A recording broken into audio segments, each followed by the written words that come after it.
Alright, welcome.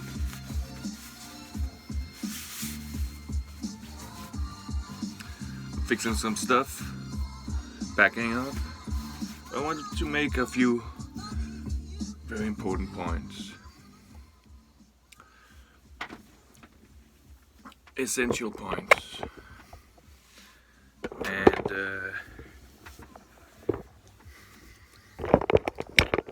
I will try to go over it very quickly because otherwise I think too many people will have a difficult time understanding what I'm saying.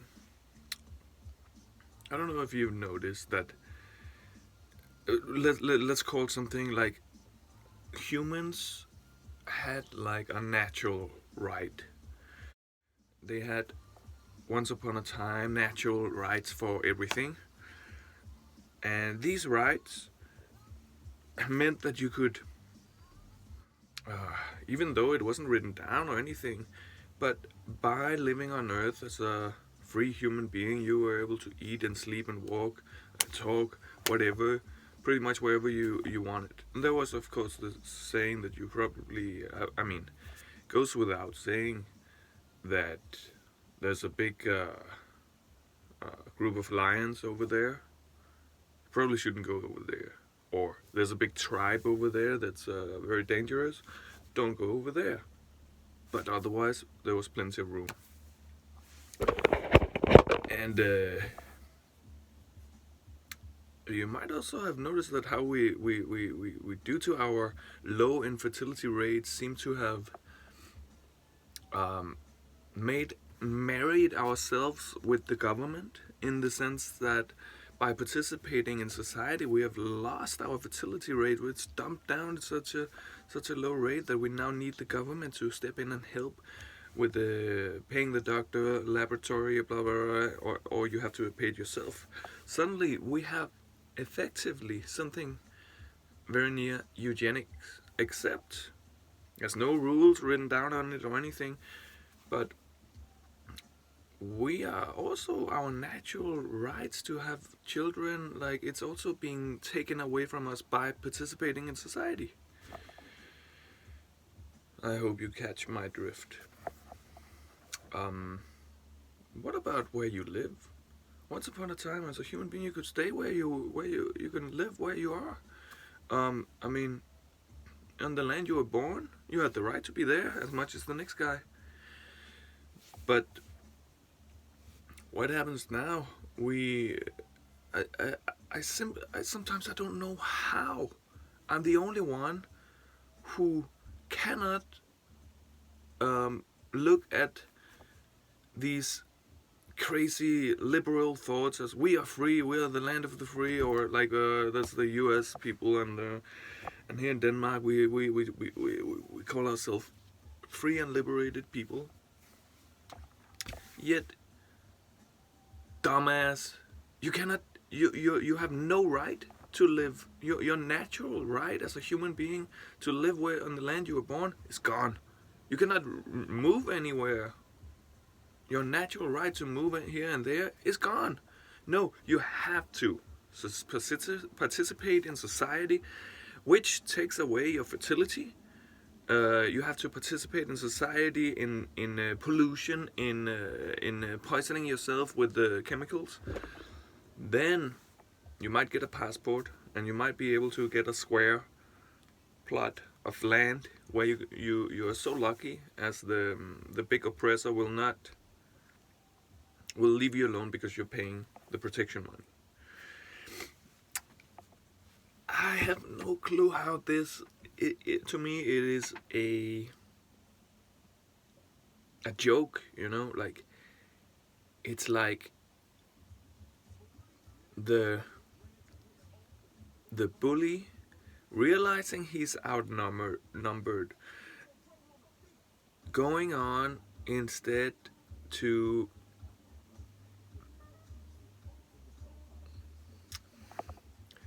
fool everybody, doing the same things. The monarchs, the old the monarchs, the aristocracy, the old established families never left. They may not be called king. Well, sometimes they are still even being called king, just like and queen here in Denmark.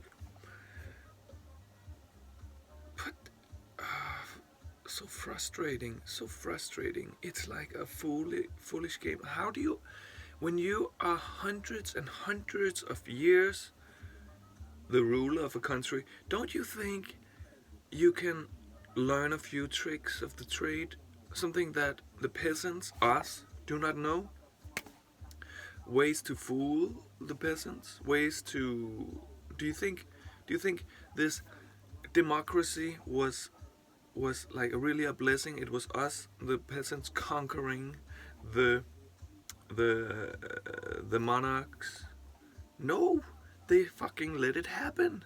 Idiots, fucking idiots. Sometimes, you know. It is so fucking clear. You just have to look at things as, I mean, fuck's sake. I don't know how it can be any more clear or unclear. You have a democracy, but you're only supposed to vote every 4 years. It couldn't be any more watered down, that democracy, right? Because not only do you vote once every 4 years, but at the same time you don't get to vote on specific rules, specific decisions. No, you get to vote for some asshole who is mostly there for the highest bidder.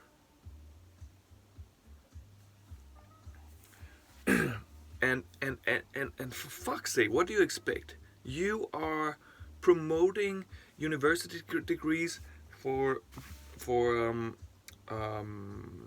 becoming a politician. You're promoting career politicians. Fuck's sake, what do you think? How naive can people be when you accept that politicians are career people? If you accept your politician as a career person instead of only accepting politicians who are selfless, for instance, or like who are modest, who would never. There was some South American guy at one point. I believe he used to be the prime minister of the country, and he was living in a bedroom apartment, driving a Beetle, an old shitty Beetle that he bought long ago. Soy José Mujica y ahora estoy en una etapa de presidente. Y mañana, como cualquier hijo de vecino, será un montón de gusanos. Inventamos una montaña de consumo superfluo y hay que tirar y vivir comprando y tirando. Y lo que estamos gastando es tiempo de vida. Porque cuando yo compro algo, o tú, no lo compras con plata. Lo compras con el tiempo de vida que tuviste que gastar para tener esa plata. Very humble, you know. What do you think is gonna happen when you let a society be ruled by career people wanting to get higher and higher? The career people is about money. For fuck's sake, what do you think is gonna happen? Of course you're gonna be screwed over. I really don't understand what the fuck is so hard for people to see with the eyes, with their... Oh. Well, there's a situation that we have right now, and now the ruling elite, which you might think is not the same as it was 200, 300, 400 years ago, but it is. Same families. I will bet you, if you research it thoroughly, you will see that families such as Bill Gates and the Clintons,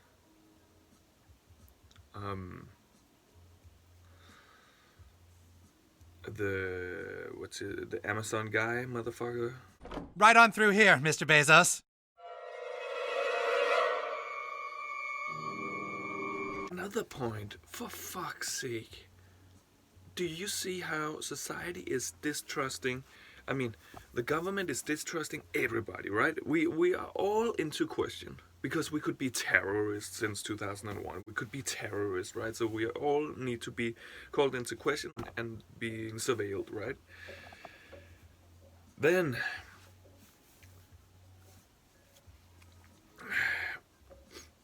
we are conspiracy theorists whenever we talk about or put the government in question about anything. We're conspiracy theorists, crazy people. But the government is allowed to just blanket, doubt us. It's like a carpet bombing, like they're casting us all into question.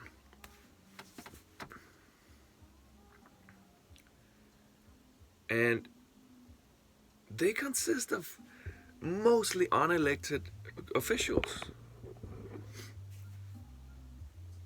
But somehow this group of unelected officials is completely unable. It is insane to even think about that these people talk together, maybe talk about, and not to mention, maybe this sort of power structure actually attract. Could it be that they actually attract people who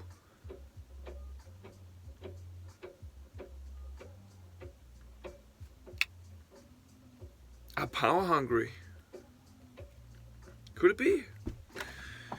In my opinion, motherfucker, it's more than likely, power hungry people in the biggest sort of power structures, that you have a monument of power structure in each country, and you don't think the most power hungry, the most sociopathic and psychopathic people are gonna be drawn into that in some horny rage for power?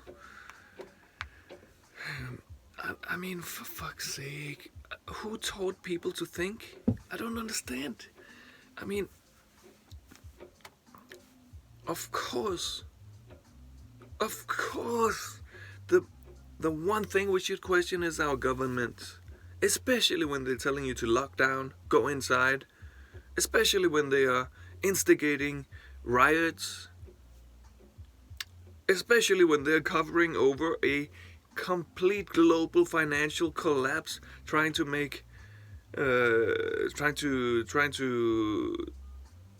first of all cover their asses, but also trying to get some maybe our confidence enough to let them build the next system before we realize that the current one is doomed.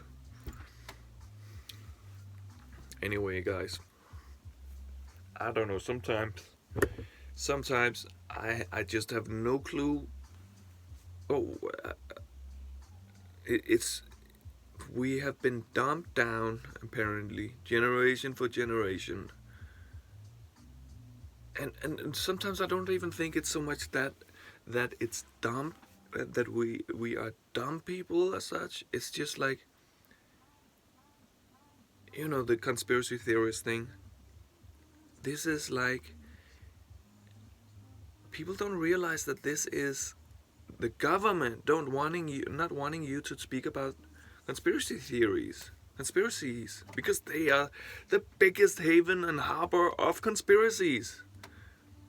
Powerful people coming together. Powerful people. How do you think they get so powerful? If you're so motivated to getting so much, it's because you are screwed up on some point. You are lack in. Apparently, you don't think you in yourself is enough worth that just to be, so you need to climb up, and have everybody and dictating everybody. This is and this sort of person, those people who cannot stop climbing because they feel so bad about themselves. I think they've been so hurt, Like they've been so hurt that it's only by putting others down that they can feel up. So they are on a infinite treadmill, running,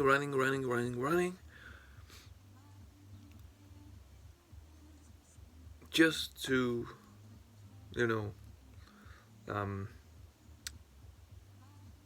have more power, be more important. And those people are living inside. I mean, so this is eventually it will attract sociopaths. Governments and big corporations will always attract sociopaths. It goes without saying.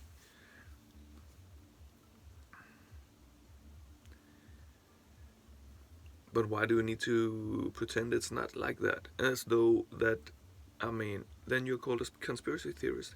Well, because the governments full of sociopaths have figured out that we need to shame all the people who calls doubt to us, you know?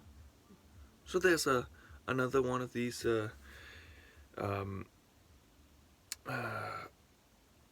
propaganda pieces called conspiracy theorists. Conspiracy theories is a shaming propaganda piece created by the FBI back in the day, where people were conspiracy theorizing about the death of JFK. And this strategy has been, it's just been snowballing ever since. And now today, like, okay, maybe now today it's a bit easier to say than it was, but just a year ago or something, it was probably at its maximum shaming when you talk about the possibility of conspiracies at high places. Well, that's about it for now, you know. I think it was a good talk.